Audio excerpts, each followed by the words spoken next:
Hi everybody, Scott Eblin here with this week's video book club. Taking it outside today on a beautiful spring day. Just loving all this. It's great stuff.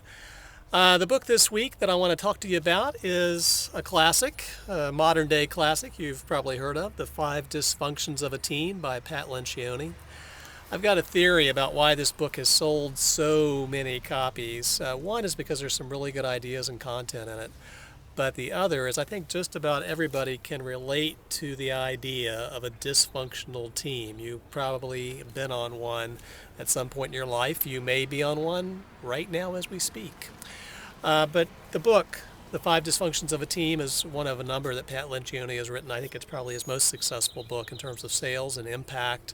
And there's a reason for that. It's got a great model. The Five Dysfunctions model is featured on this page right here. I don't know if you can see it on the screen, but it begins with that dysfunction of an absence of trust, which leads to a fear of conflict, which leads to a lack of commitment. People become disengaged because they're avoiding the conflict, which when you're not committed, then you really don't feel any accountability, and if you don't feel any accountability, you don't pay attention to results, and that's the fifth dysfunction of a team. Pat writes in a very engaging, easy to read, easy to use style. It's called as a subtitle, A Leadership Fable.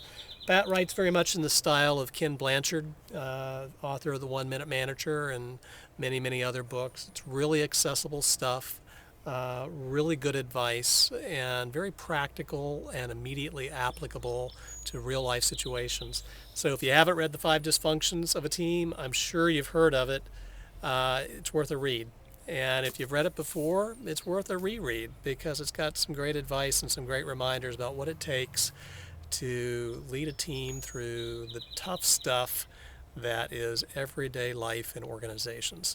So, Five Dysfunctions of a Team, this week's video book club recommendation. I hope the weather where you are is as nice as it is here, and that you have a great week coming up. Thanks for listening. Bye-bye.